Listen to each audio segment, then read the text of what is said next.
And if there has been, how have you overcome that resistance? And what is it, if you can share, please? Well, it depends on what we call resistance. We just concluded and published data, Nigerian Demographic and Health Survey, and response rate at the household level was 90%. Yeah, for male questionnaire, 99%. For female questionnaire, 99%. So Ben, it is all encompassing. Wow, congratulations on that success. Thank you, sir. I'm going to move over to yourself, Dr. Terence Baker, to my right. I have a question for you.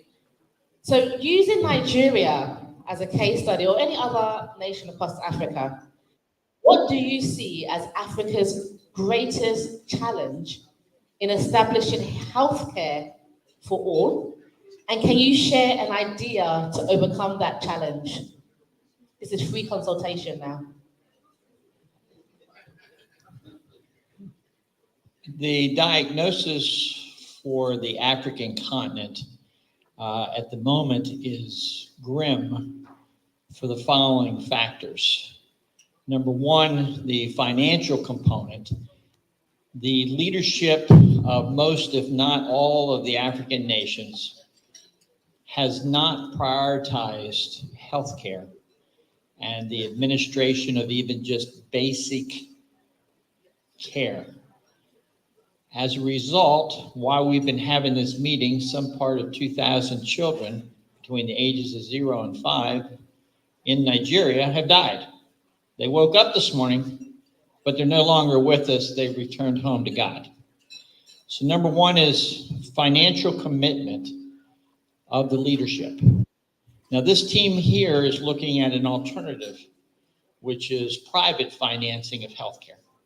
But private financing of healthcare will never completely address the need. And the reason being is, of the Nigerians here, are you aware of the tremendous number of unregistered children with no birth certificate? Thousands and thousands of Nigerian children. So when the president says we have a food emergency, he's really underestimating.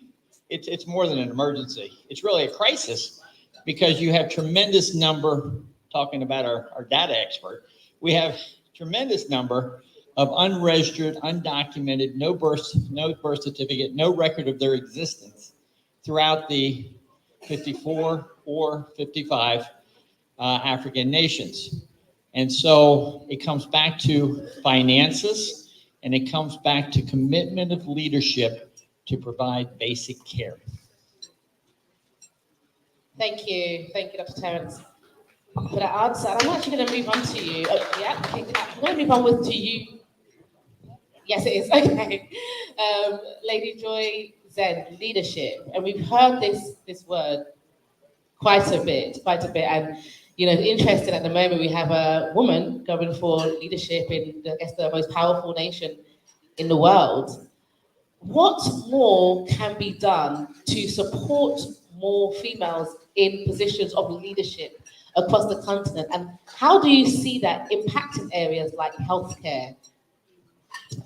Yeah, thank you so much. For the healthcare, I've not done a lot of research there, but I can say that women, in terms of being acknowledged that they are able to lead because they are already leaders in their own areas. And I think the problem with as I see right now, if I come from trade side, which affect each and every sector, is that women are not given the spaces. They're not on this place. Look at the situation where I am today. They're not given the space. Not that they're not existing. They are there. I've worked in a pharmaceutical company in Switzerland, and there's a prominent African women doing amazing work in these platforms and organizations. So that means you're not giving space. And I have to be very direct, sorry, because I'm very German.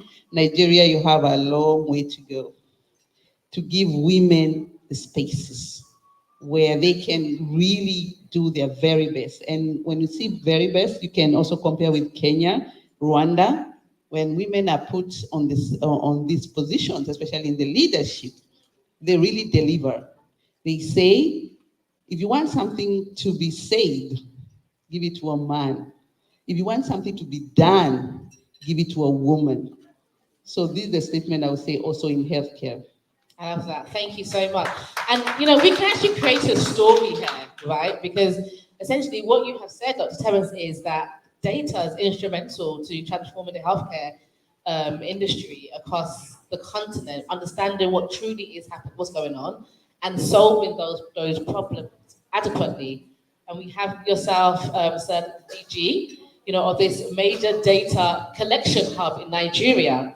And then lastly, Lady Joy is a woman in leadership at the moment, and you're on this stage with us sharing these insights, having that voice, because they're there, as you said. So if we can give a round of applause to the ADC, because this is what it's about, connecting people, connecting those dots, and making it possible for transformation. I'm going to go to an audience member now, actually, and this question, I believe, is for yourself, Dr. Sadiq Sulaiman Abdullahi.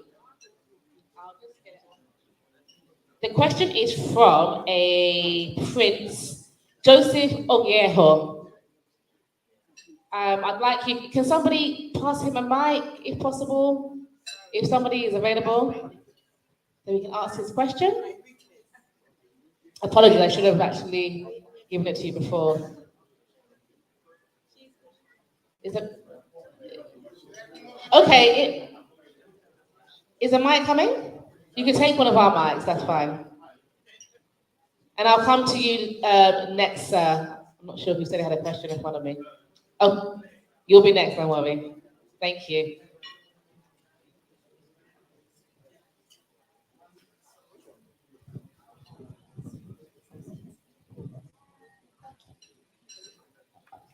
Hello. Good afternoon, everyone. Our protocol observed.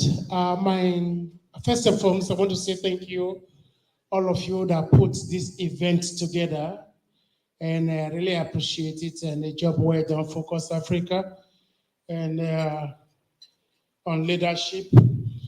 My question goes like this.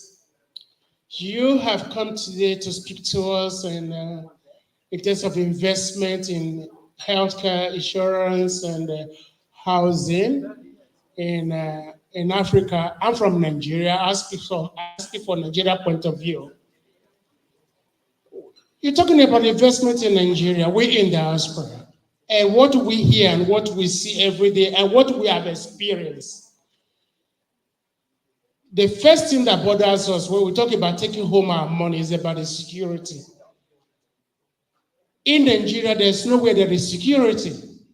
So why do you expect me to come and invest my money in a place that my money is not guaranteed?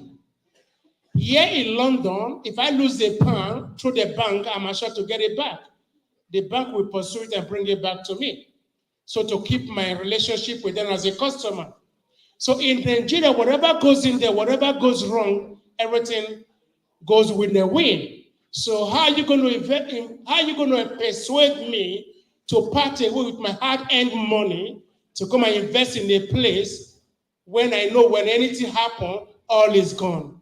So how are you going to persuade me? So that is my question. My appeal to you that you should be more concerned about the security of the place before you start talking about investments. Talk about the security of the place before you start talking about investment. I'm willing to invest, but I want to be very sure that my money is guaranteed. Thank you, sir. That's a question. So simple, security. How do you come around these concerns that many diasporans have when it comes to investing? Targeting you, that's a hard question. I do apologize. Dr. Sadiq. Not a problem. I'll speak. Thank you so much for your question, Prince Joseph. I will address your question from two perspectives. So when you say security, we have to delineate physical security from your investment security. Now, speaking about physical security, I'll go on record to say, yes, we've had security challenges in Nigeria, although some of them are being exaggerated. However, there's nothing going on in subnationals in Nigeria that does not go on in other parts of the world. There have been more school shootings in America than there have been Boko Haram killing children. There have been more people being killed in Palestine and Gaza than people being killed in Nigeria. So first, it's very important to separate physical security from investment security. But I would admit to you that as far as physical security is concerned, most of the challenges we are facing in Nigeria today are as a result of perennial neglect of human development indexes, going back to our Prof's assertion about data. I guarantee you that the children who the Northeast Development Agency and other development platforms are making attempts to de-radicalize because what would make a child lose hope that they'll be able to strap a bomb to their bellies and go to a church or a mosque or markets? Because one, there's poverty, physical poverty, and there's intellectual and emotional poverty as well. But that didn't happen day before yesterday. There has been perennial neglect of these indexes. And that is why, as an organization, we started Villa Development Trust side by side with Villa Limited so that we can stage and deploy these interventions. So just to summarize my thoughts on physical security, I'll talk about investment security. One, yes, I'll admit to you have challenges. It will be a blatant lie if I tell you that Nigeria is the safest place in Nigeria, right? But whatever it is that is going on in our country, Nigeria, is not exclusive to us. There's shootings in the United States, there's crisis in the Middle East. Sometimes it gets over-exaggerated. I had some of my education in the UK, by the way. I left 10 short days ago. My family was stuck in Manchester simply because there was an anti-migrant crisis going on. That was staged by British people who felt they don't want to see other nationals living amongst them when we call Nigeria a global village. As far as physical security is concerned, yes, Nigeria may not be the safest place, but there's nothing that is happening in Nigeria that is exclusive to us. Abuja, the nation's capital, still happens to be one of the safest cities in Africa today. Maybe because you have the three-arm zone. The president lives there, you have the Supreme Court judges living there, and you have all 469 members of the National Assembly. So it's still one of the safest places. Now that's physical security. For investment security, I'm kind of confused when you say if something happens, you lose all your investment. We're not running a communist government in Nigeria. I don't have record to memory of a legitimate businessman that invests his money and one day the government will just come and say, oh, unless if they are either proceeds of crime, he or she used instruments of office to confer corrupt benefits of themselves. But if you are a businessman, I'll tell it to you like this. I don't know how recently you traveled to Nigeria. As unsafe as you think Nigeria is for investment, fly either BA, Delta, take your pick. There are loads of foreigners traveling to Nigeria on a daily basis because it's one of the most lucrative emerging markets in Africa. 200 million people. Everything that comes out of the soil is present in Nigeria. Crude oil, gold, diamond, etc. Cheap labor. Coastal, you could export stuff from Calabar, Port, Lagos, Port Harcourt. So as far as investment security is concerned, we don't run a communist government. There's so many legitimate business people in Nigeria. Personally, since we started this journey as the Grassroots Syndicate, I have grown individual and institutional portfolios for Nigerians, people who maybe I have had a relationship, maybe colleagues from Harvard, from the Carnegie Institute, that type of thing. I've grown portfolios from 6 digits to 8 digits over the last 10 years, and I haven't gotten a single complaint. So I urge you to realign your perceptions about your investment security and also invite you to invest back home. Thank you so much. Thank you. Being a journalist, the first thing hearing your response is, I hear you. What do we do about the media then? Because this perception is pretty strong. So I wonder, is there anything that can be done from that perspective to change this perception so that trust, especially in diaspora, seeing as that's what we're talking about now, is increased? Because generally speaking, there does seem to be this unfortunate bad reputation when it comes to business in Nigeria. I agree absolutely. For me, I have a very short answer for that. If you have a child, right, no matter their shortfall is, when you take them to shop for school or you take them, get them an internship, you say the best things about them, right, and you try to correct them. There's always going to be an information vacuum. Here in this room, there's a vacuum. I'm speaking, so what people are listening to is my voice. Earlier on, nobody was speaking, you were listening to music. Similarly, every environment, whether it's a national or subnational government, there's always going to be an information vacuum. If the government responsible for that environment does not fill the information vacuum with the right type of information, there will be misinformation and disinformation. So my simple answer is this: we need to do a better job. By we, I mean the organized private sector on the one hand, right, and the government on another hand, to put the type of messages that diasporas need to hear to give them investor confidence. We need to feel. Thank you very much, sir. Please, just a single question. Please, just a follow-up on what he just said. There are a lot of people who bought land in Abuja and Lagos, paid for it with sea of oath. I think we call it here sea of oath, right? With sea of oath and everything. Then after the house has been built, the government now wake up to say that, oh, the land belongs to the government, and the government demolish a completed house without compensation. You want to tell me that is a misinformation coming from Abuja and Lagos? Excuse me, sir. Thank you, sir. Thank you, sir. I'm going to move on to the next question. Point taken there. It sounds like there needs to be a wider discussion around that subject matter. The lady with her hands up. Oh, actually, firstly, we had gentleman here in brown, and then we'll come to you, madam. If you can go ahead. Can somebody bring him a mic? I do need a bit of support on the ground, please, so we can move quicker. If we have someone doing the microphone, is John available? Yeah, if you don't mind jumping in, thank you. It's a bit loud as well. Would you? Okay.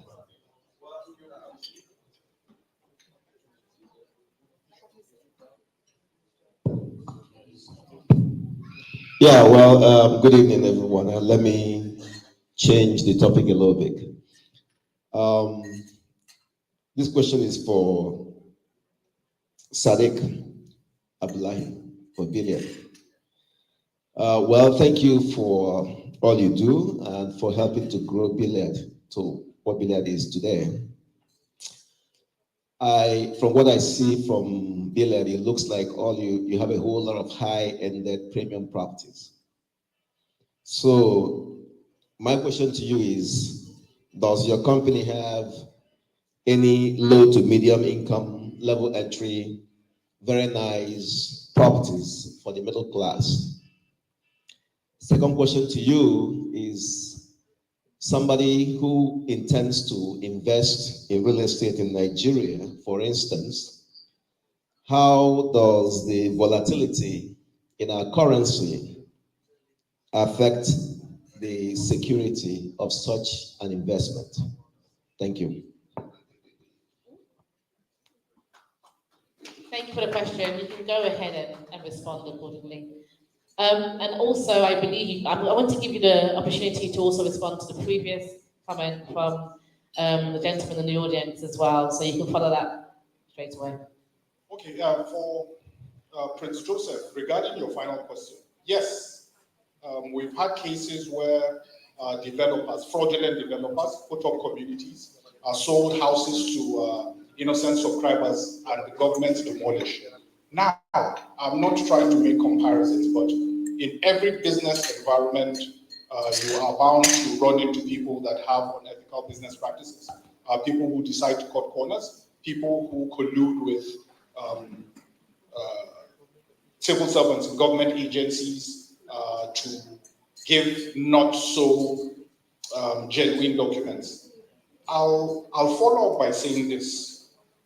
You see, those cases that you've mentioned, it's more or less like a drop in the ocean. If we have maybe, just for the sake of this conversation, 1 billion houses in the housing stock. So if you enumerate, here's the data expert, just for the sake of this conversation. If you count every house in Nigeria, and they are say 100 million, I don't think, well, 1% of 100 million is 1 million. I don't think the government has demolished 1 million houses.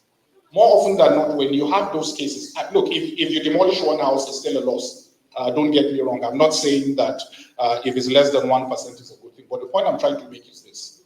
Those are rare cases where you have fraudulent developers on the one hand, defrauding innocent people. Then on the other hand, you have subscribers who do not do extensive due diligence before subscribing to property. He is into data digitalization. Most states in Nigeria today, I have worked with some subnational governments in my former life.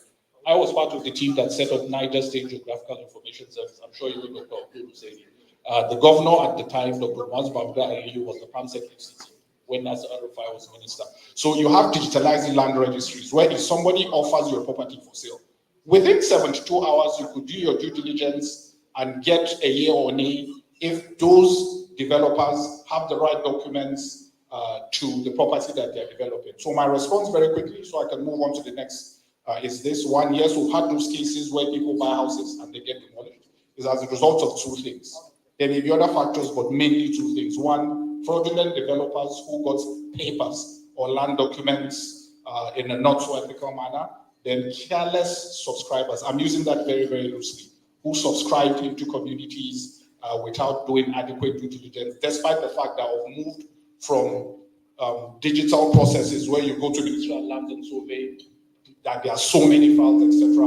You know, so yes, but I'm happy to inform you that Grassroots Limited, we have so many communities, over 1,500 houses in the housing stock.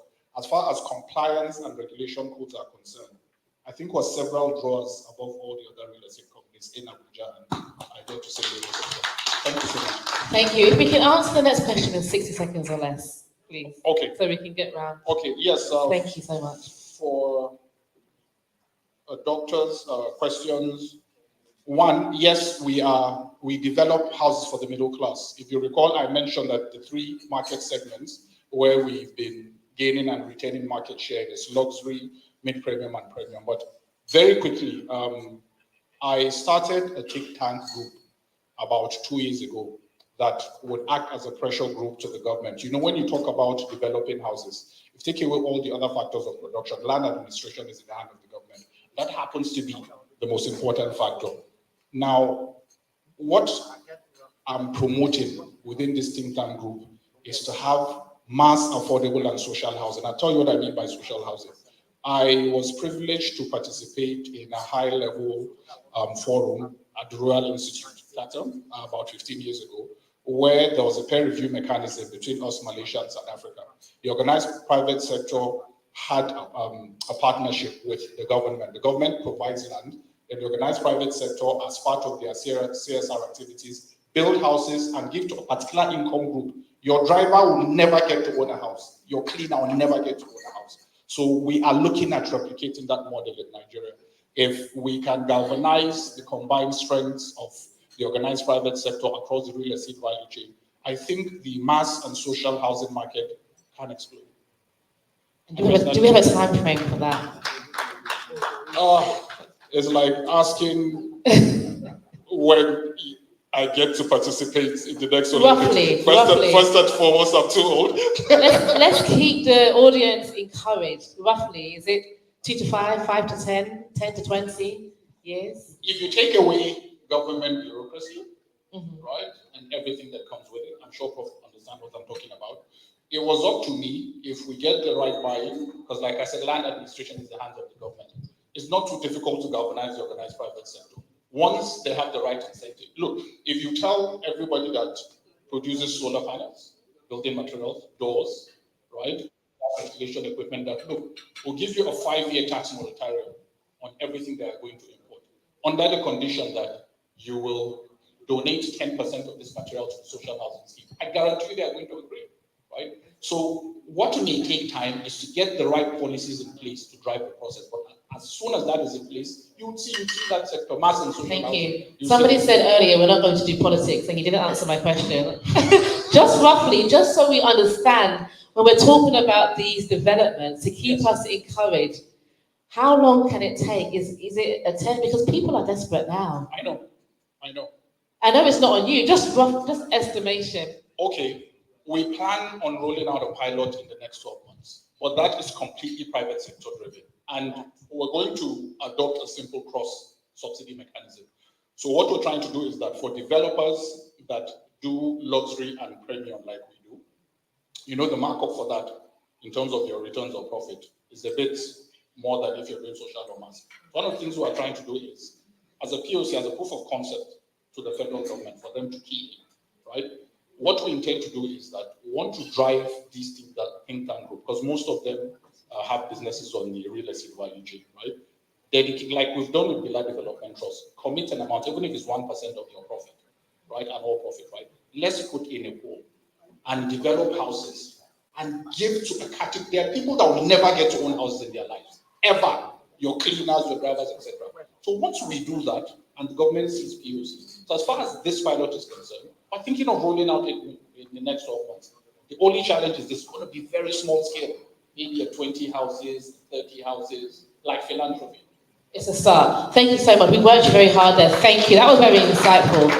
Thank you so much. I want to go to the next question. Gentleman in brown. I haven't answered the second question. You have not? Yes, he asked me regarding the volatility. That may be my fault. Okay, less than 60 seconds, I think. I'll answer that in 30 seconds. Good. Right? Yeah. The property market in Nigeria is more lucrative than if you invest in oil and gas, right?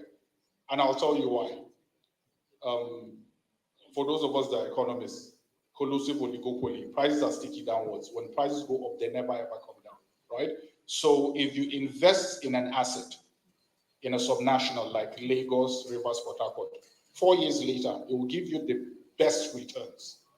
The property market, especially the mid-premium and luxury market, have done somewhere between 100 and 450% over the last 4 years, especially when there are economic recessions. You know why? People are afraid and they want a different mechanism to store value. And they know if they put their money in banks. So if you have $1 million in the bank in January, and you're facing a 33% inflation like we are now, it means by December, intrinsically you have 1 million, but technically your purchase value is 700K. But if you put that same 1 million in property in January, by December it would have doubled or tripled. So it's the best store of value you could imagine now in Nigeria. Thank you very much, sir. Go ahead, please. Thank you. Thank you. Informative. Thank you. I think, Sadiq, the question I had for you, I think he has actually taken it. But to the National Population Commission, my question is, why is it that when census are done, we do not have census data broken down by religion and ethnic nationality? Two, why is it that when census are done, as was in 2006, you see that certain individuals are counted twice? Someone could be in London, has a house in his village, he's counted there, or maybe, no, let's say someone is in Akwebong, right? Lives in Lagos, is counted in Lagos, gets counted in Akwebong or in Anambra again. So double. Therefore, it messes the whole, data, so to say. So how do you intend to prevent that? And lastly, while you were making your presentation, you talked about birth. Then I'm thinking, what are you, the ministry doing towards capturing birth, people at birth, and making it compulsory? For instance, here in England, there was a time you had a child trust fund. What it meant was £250 for every newborn. When the child is born, it forces the parent to register, obviously, in Nigeria, in that context, now let's say 10,000. It could be small, but it's really a huge amount for certain people that may not necessarily want to register the birth of that child. So is government not thinking in line with that to say, whenever a Nigerian child is born, that child gets from birth, That money can be electronic to the parents, but it gives the government the chance to get the data of that child. Thank you. Over to you, sir. Yeah, so well, great questions. And let me just chip in. 2006, we had proposed to ask questions on religion and ethnicity. Yeah, and it was sent to the head of state for approval, and it was deemed not too necessary. Not because of any, no, let me give you the reason. You have more than 50 questions, and you know where your problem lies. One ethnic group wants to claim that they may be larger than the other. So in order not to distort one or two information, those questions were removed because they serve no extra value to the system. What do you want to plan for? Is it to build more mosques or to build more churches? You want to know whether the Igbo man is more in the country or the Hausa man. They don't really serve all the purpose you think. But I know that in service, we ask those questions and they are clear there. That is with respect to it. It borders on data integrity. The tendency for somebody to say, we are more than them. That is one. Then you asked a question about somebody counted twice when there's a census. It's not extremely impossible, but also know that how do I put it clearly? During a census taking, people are not supposed to move. Usually, the country is locked down for 3 days. And that does not give you opportunity because it is a de facto method. You ask questions directly from those you see. But I want to tell you that the proposed census has added some impetus. One, if you don't get to your enumeration area, your tablet will not come up because it is due first. Yeah, it is due first. Two, you have building number and a household listing that gives you an idea about what is going to happen. Everything is electronically based this time around. And I will give you this information for free. Questions differ now. We're no longer asking you questions on where do you live. We intend to get information about where you work. Why do we need that? You realize Lagos and urban areas that people work in Lagos and live in Ogun State. To get information for accurate planning, we'll be asking those questions. Where do you normally work? Vis-a-vis where you sleep. Census, we ask you question. Our census question was where you spent last night. But this time around, we ask you where you spent last night and where you usually work to allow for that accuracy. Well, I always tell people, I'm not a DG only. I worked as a copper, National Population Commission, and left to the London School of Hygiene and Tropical Studies. I did a lot of work with them. University of North Carolina, I did a lot of work with them. Then headed to the UN, and from the UN came back to National Commission. So I do a lot of analysis. And I will tell you that there are so many measures that we put in place to checkmate a lot of other things. Well, simple secret. Census has started long ago. When I told you that we were taking statistics of buildings, we're also looking at their population one way or the other. It started already.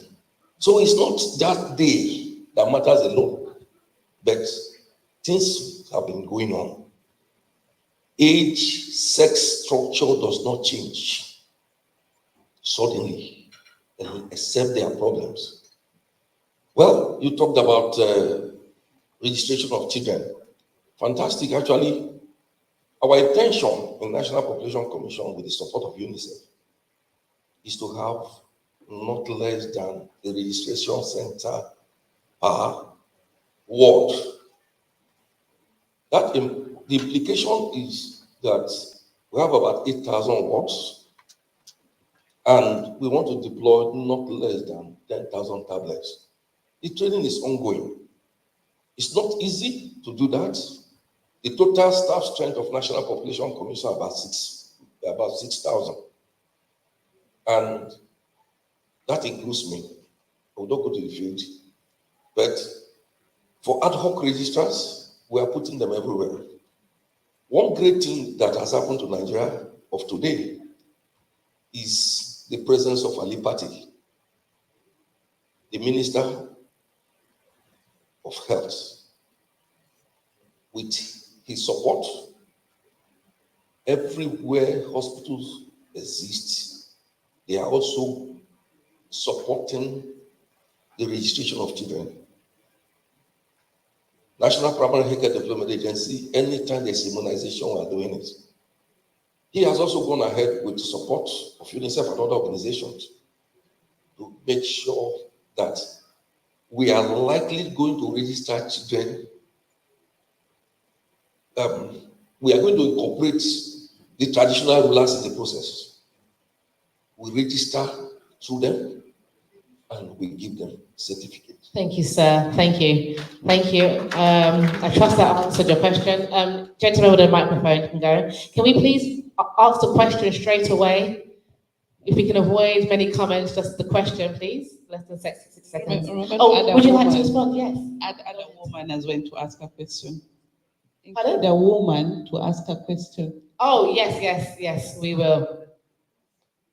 Thank you for holding us accountable. Okay. Hello. Yeah. Good evening, everybody. Yeah, I have so many questions for each and every one of you, but I'm going to make it as short as possible, and I'm going to tie my question to this young man's if question. we can have one question each, and we'll come back to you afterwards, if that's okay. All right. I'll do it very quickly. Just one question. Okay. Only. So choose who you want to ask. No. Okay, I'm asking what's the name? Sorry about that. I forgot your name. Oh, Sifu, yes. Yes, you said something about mapping out all areas in Nigeria.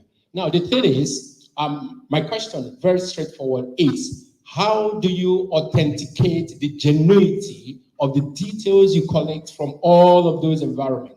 Because I can assure you that if I pick up my phone and call 10 people, 9.5 will tell me that they are not aware of what is going on in Nigeria as we speak. Now, well, I would like to just drop one more thing. Because in Nigeria, we like to start things from the top and just carry on. We don't go through the grassroots. Like this young man said, registering children from birth is very important. You don't even need to tell the people to register. You do the registration. In Nigeria, you can go to anywhere, register yourself, affidavit, 500 naira, you tell them date of birth. One person can have like 10 dates of birth. How do you manage that? So these are things we need to look into. Let's have a long-term plan and say, okay, 10 years plan, we are going to walk through and sensitize the people. Let us ask Sir Herb to answer the question before you answer the question, but thank you for your question. Well, I think I want to actually thank him for that question, but I think it's also statistically wrong. 9/10 don't know what is happening around them. 90% of Nigerians. That is not correct. I want to start from there. That is wrong statistics. Well, now, we used satellite imagery to map. You understand? If it were possible, I would have shown you, if I came here with the cartographers, they will show you your village, your house. That is the extent to which we have gotten into now. We did it and we showed it to those who needed to know that we are mapping you with of, in short, I don't know how to say it without, it was very simple. Every household, every building was mapped. And we can tell you the total number of buildings at the time that was taken. It's as simple as that. I mentioned GeoAI in order to support new buildings coming up, like Abuja that has quick development. So it's not true that people don't know what is around them. They may not necessarily be bothered about it, but on the census date, you know that people will be so concerned that they needed to be enumerated. There are things I will not mention, but if we go at the byline, I will tell you that where there were security prone areas, we use hybrid methods by looking at the imageries, the total number of buildings, and using some level of estimation. But that is not a population census yet. That is mapping buildings only. Thank you, sir. And sorry to interrupt there. Before I move on to Dr. Terrence, I believe you want to come in. It sounds like I think I'm sensing that. How can we connect the diaspora to this now? We've had a lot of questions about integrity of data. What are the sort of key things you put in place for integrity of data for the diaspora? I can imagine it would even be more challenging to ensure that you're capturing the right information. And this is not about Nigeria specifically, any sort of data organization. So if you talk about it also, now I know we've lost out of the 2020 round of census according to the US system. We are likely to join the next round of census where the emphasis differs now from just enumeration to the use of population register. Now, within the international community, when you go into population register, you are permitted to take fingerprints, fresh identities, biometrics, that's right. And with that, you don't have any serious problem because you are running a check on all your data. But even physically, I will tell you, I told you I do a lot of job around censuses and the rest of them. We had actually established a dashboard that as you are enumerating the houses, it's graying out. Because our system is connected to an NBN, to that dashboard, that the buildings you have numbered are known. As you go to that building, as enumeration is taking place, it's graying out. Sex ratio is usually between 98 to 104. So it behoves you to know that there's a change. The tendency to cheat, sorry to say, use that, is more male related and more adult related. A population like that of Nigeria, high level fertility rate, you begin to see more adults than children. What does it tell you? Something is wrong with that data. Yeah. And somebody is monitoring it somewhere as it is going on. Once we see those red flags, we go after them. A lot of other things are in place. Thank you, sir. Dr. Terrence, you want to come in there? I believe. If you still have the questions or comments.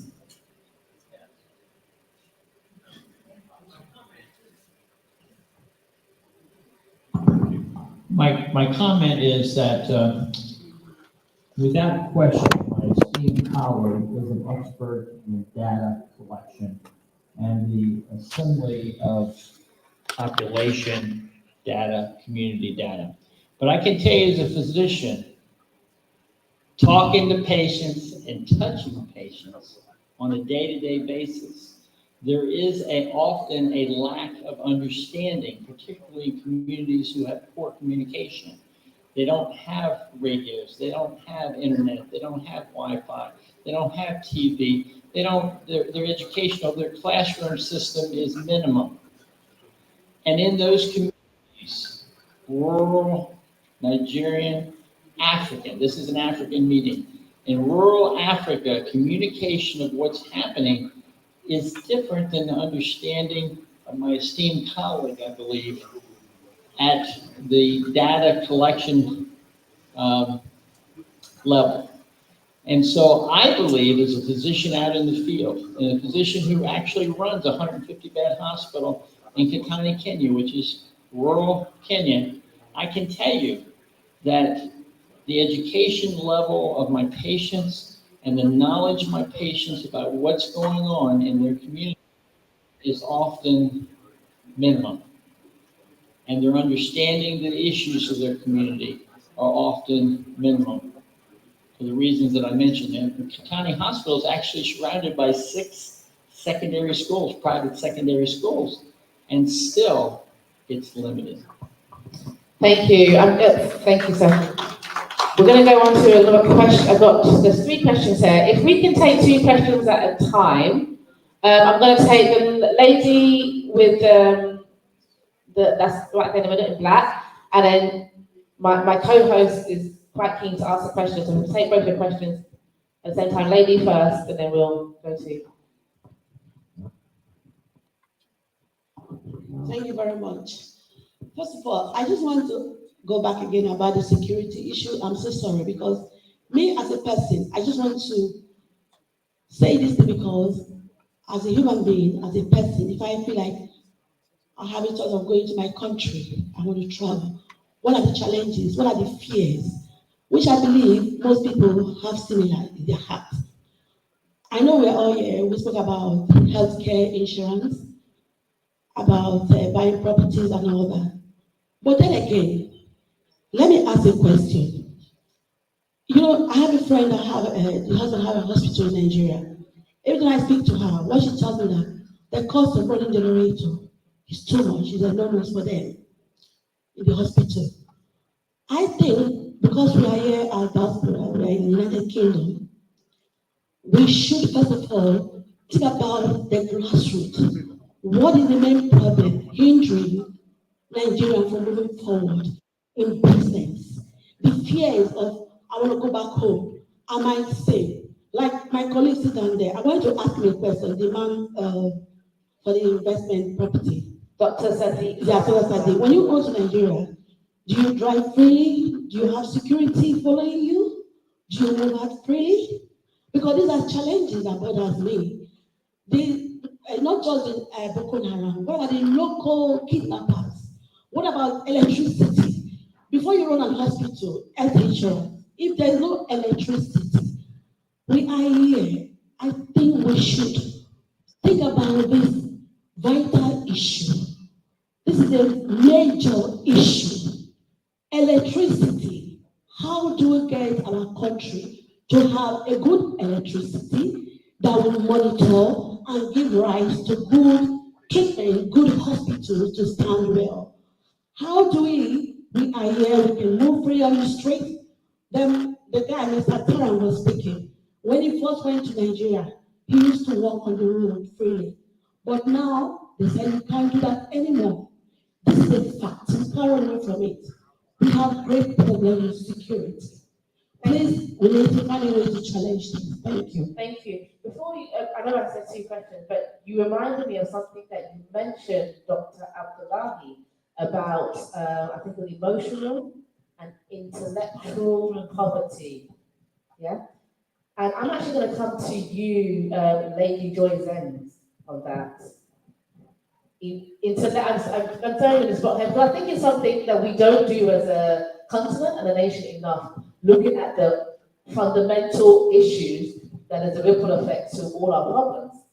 You know, when the next generation of criminals or terrorists are being groomed, we're actually still fighting the terrorists themselves instead of figuring out how we prevent the future from going into that way of life.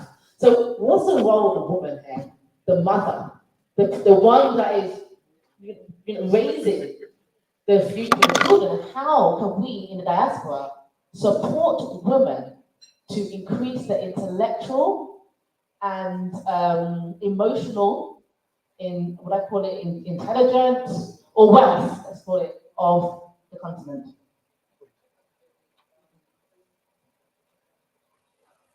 Yeah, very good question. But maybe you've been hearing from me as a woman.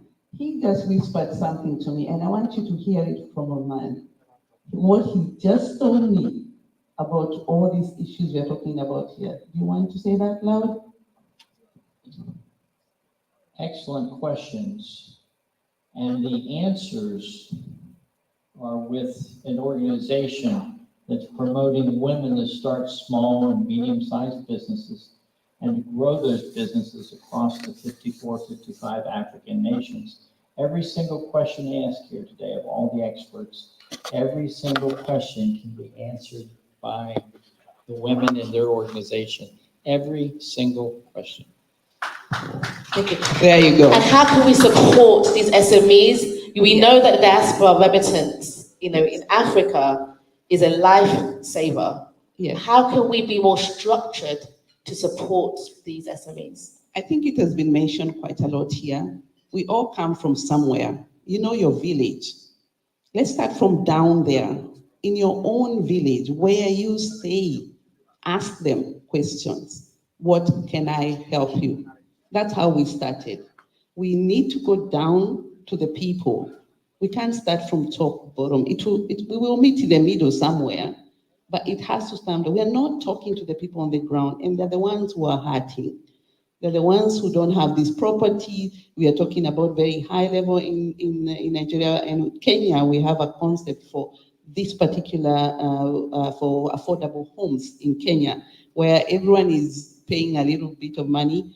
Maybe it's working, maybe it's not working, but it needs time. But they're working bottom up. Really, you need to go to your own village, start from there. And I have members in my own, they're building hospital right in their own homes area.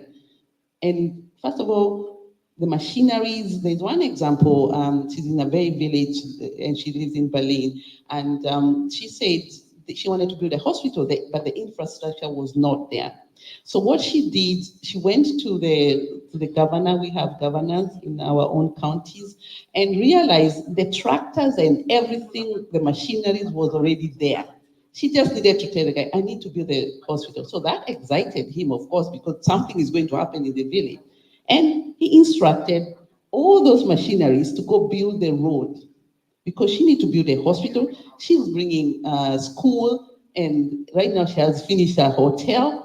The roads are already done. Even if they're not Maram, there's a road now, not people crossing everywhere. So we need to go down to the grassroots. And only that way, I don't think governments are enablers, but the people who do the work are the people on the ground. The government cannot do the work. In our country, we have Harambes raising money. You're very good with that, especially when you're dead. I don't understand how you have a river and you need to build a bridge. You keep asking the government and all that. You can also put money together and build that bridge you want in your own community. So we need to talk to our people on the ground, and especially women, because, and also with that health question you asked, we are the ones who bring in all these people on the world, in this world. We know when they are born, we know where they were born, so we can give you the data you need. Talk to us. Fantastic. Thank you so much. I'm going to give you the chance to respond if you would like, to the lady who spoke before. No? That's okay, I see you. No. But we're going to do the last round of questions. I think we're going to close. So I'm going to call a few. One more? Okay, did you want to reply before? I want to give you the right to reply because she did address you. And then one more question. Okay, thank you for your question, ma'am, or your question and your comments. I agree with you absolutely. If you recall during my presentation, the third or fourth slide was titled Deficit to Opportunity, right? And I'll speak about that in 1 minute or less. You know the challenge we're having, why the the respective sectors have not exploded. It's down to 4 things and 4 things alone.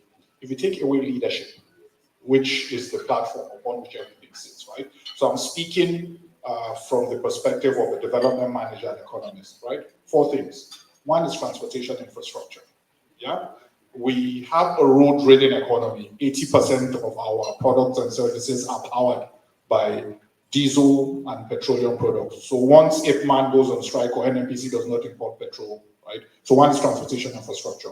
2 is IT infrastructure. IT penetration still has not hit about 6 or 7%. And I'm glad we have a woman on the panel. I invite you to check out the website and social media handles of Bila Development Trust. I'm a promoter of women. I grew up amidst 9 women. I have just 1 brother.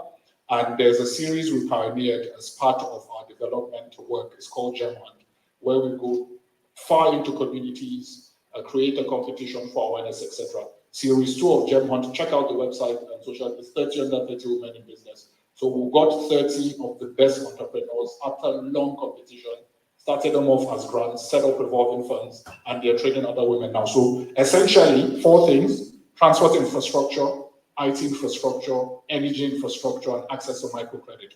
Once these 4 things are fixed, I believe the market is going to explode. Thank you so much. Thank you so much. I think I'm getting instruction here from my brothers at the ADC. So go ahead if whoever has the question, but we do have a question from our representative from the Nigerian High Commission. Can we take it? Do we have the time? Okay, we're very generous here. Please go ahead, sir. We've got some microphone. If we can pass in the microphone, please. And I think we'll close after that with somebody from. No more questions. Last question. Thank you. Good evening, everyone, and thank you very much for the privilege given to me to speak. I'm not taking this for granted, please. Not a question, but a comment. First and foremost, I want to let you know that while many of us see problems in Nigeria, in these problems, in these challenges, many people are seeing opportunities. I tell you for free, there are lots of people coming to the Nigerian High Commission to apply for visa, not for investment, but for tourism. And we've asked us to act. But you people say Nigeria is not safe. Someone said, I go to Nigeria for my own vacation without security. I also tell you for free, when you want to invite a white man or a foreigner to Nigeria, because of the news that people have been sending around, you want to encourage the person and will provide you with security. I have 4 policemen that will follow you. That does not mean that the person cannot go without being attacked. No. I live in Abuja. I have families in Lagos, Ibadan, all around. I drive Abuja to Lagos non-stop, only to buy fuel and continue.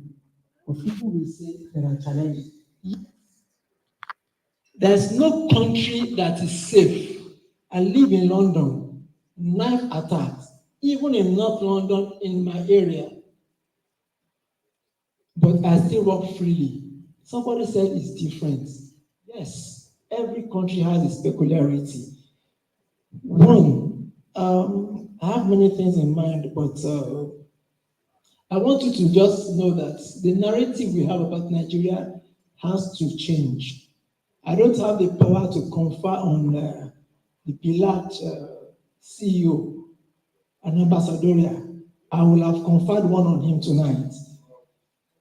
The president will hear my voice and needful. He's a true Nigerian and is a true African. if you don't sell your brand, nobody will sell it for you. I tell people, you may carry two passports, British passport and Nigerian passports. When you speak ill of your country, the day the foreigner wants to talk about you, they will refer to what you have said about your country, and that is the same way they will address you. Thank you. Thank you. Do we have time for one final comment? The lady in the floral outfit, I believe she had her hand up a few times, and then we will close after that. Thank you very much, sir, for your comments. Yeah, good evening. And this question of mine is addressed to Madam Joyce. So, and my question goes like this, we've been asked to encourage women to get involved in whatever we're doing, be it business, be it politics, and etc. And my question to you is this. We find that a lot of times that we're faced with challenges trying to get those women involved in all these different aspects in politics, in business, and all the other things we need them to get involved in. I'd like to ask this question. What do you think are actually the challenges that are inhibiting women from actually going out there and getting involved or being involved in this kind of things? And what kind of solutions do you think, how do you think we should go about this? Thank you.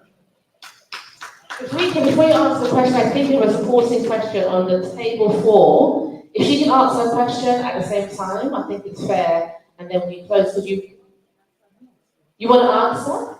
Are you together? Does she have permission? Yes, she can add on top of what I say.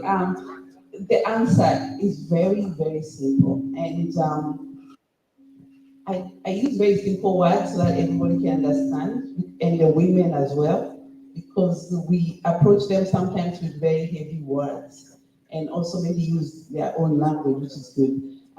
For me, actually, the women, what they tell me, because whatever I'm saying here is not for me. I'm actually a little in a very small village, and I operate with computers, and they tell me what I need to say so that everybody can hear it up here. And what I hear most, they are not being asked these questions on the ground, and they don't know who to go to. And even if they do, they are not being given these spaces. So what they have done, they have ganged up. Yes, they have ganged up. They're actually solving their own problems. That's how we finally came to a conclusion. If we don't get answers, why do we expect other people to help to solve our own problems? We can deal with it. We are women. We face it. So what I encourage them most of the time, it can be financing. We let them put money together one day. All those merry-go-rounds you have, they even have advanced to table banking. Table banking is a very genius way in Kenya. I don't know whether it's in Nigeria, but in a table banking, they put money together and they give each other every month to do businesses.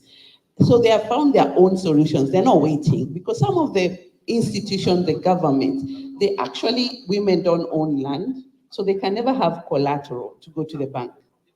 Let's talk. Women just want money to feed their children. Very simple. Feed their children, pay their school fees. So they are not on the table. We are not giving them the chance, but they're not waiting for you, because all of you are here because of a woman who did what she had to do at home to make sure that you're educated, you're fed, and you went to the right school. And I'm telling you, she went to the market every day. She sold herself. We are solution women.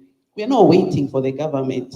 Sometimes when they don't go voting because they don't know what it's all about. Nobody tells them what it is. If there's nothing for me on the table, why should I vote? So go down again. Talk to your women on the ground, because that's what I do. And I talk to all ages. The oldest is 98 years old. Wow. Yeah. Wow. Thank you so much.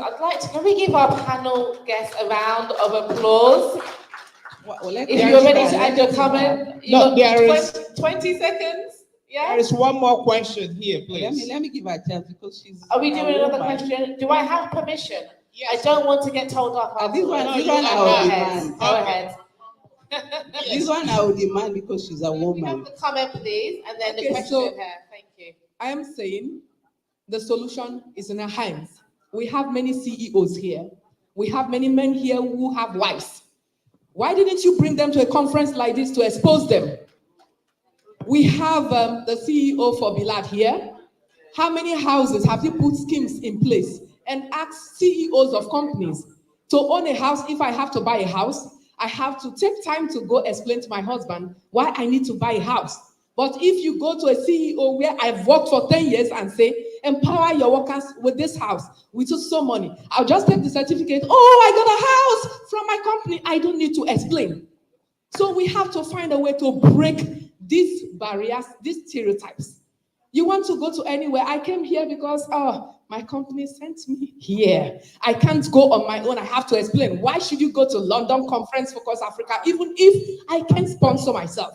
So we are here. We are men. How are you exposing your daughters? How are you exposing your wives? Thank you. Thank you so much. That is powerful. Can I say something in just 5 seconds? No.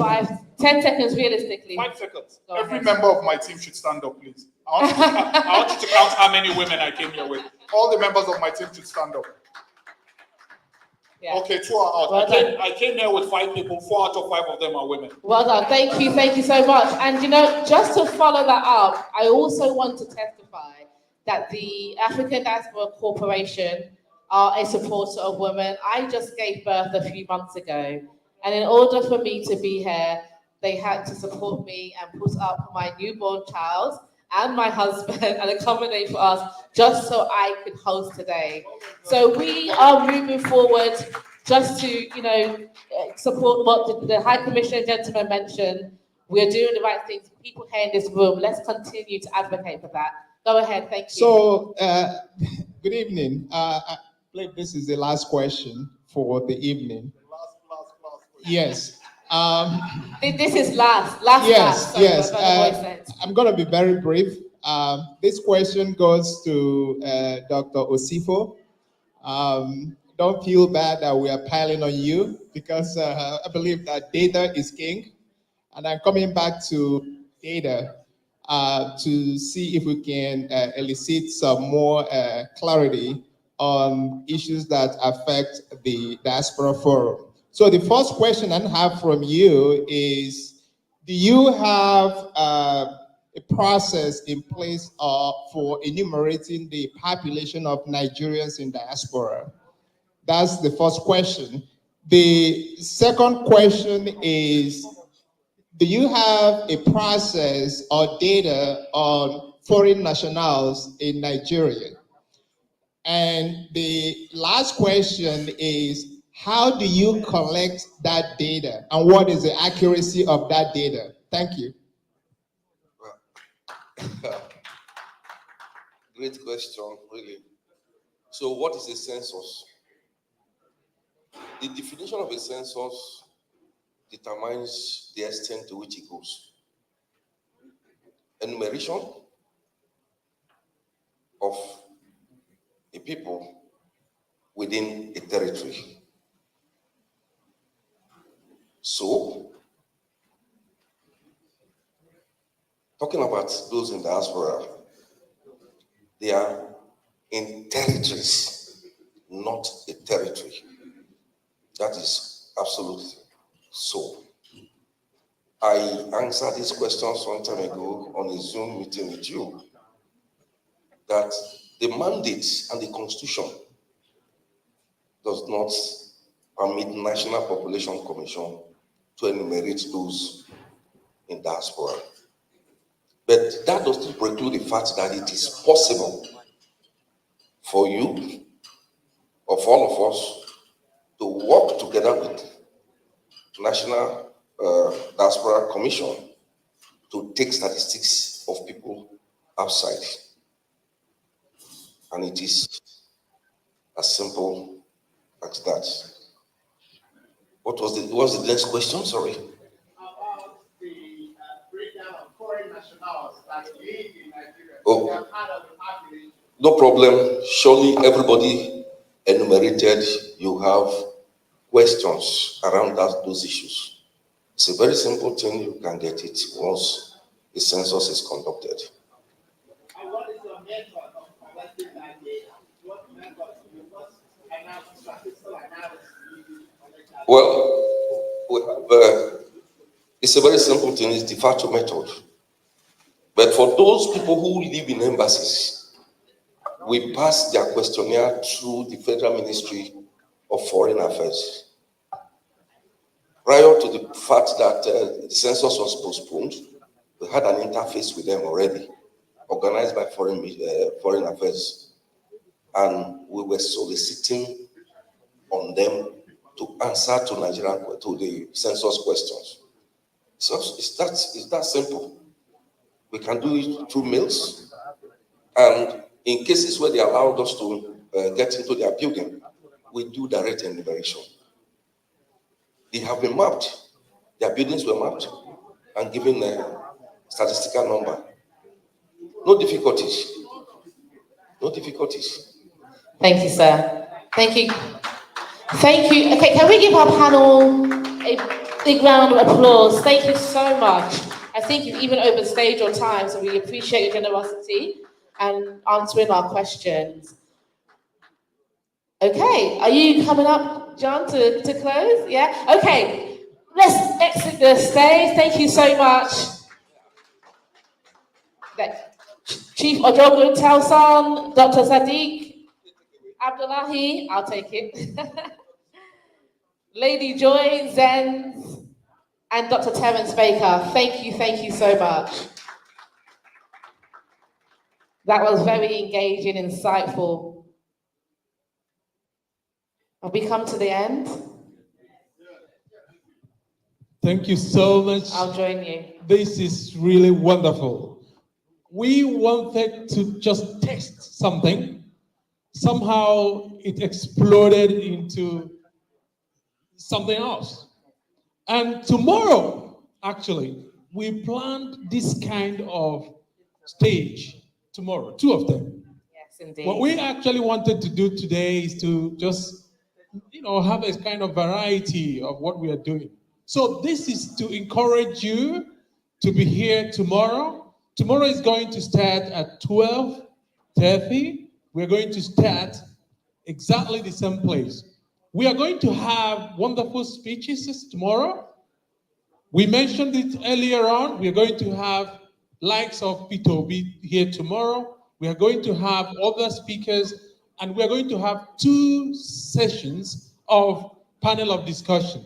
Come with your questions. If you have not been able to ask any of your questions today, please pack them and come tomorrow. We are ready, and we are going to listen to you to the end because we have time. So at this point, I want to thank you so much for all this wonderful presentation and patience. I was surprised to see your baby and realizing that you have all this time and patience to help us out of this. Thank you so much. This is too much compliments now.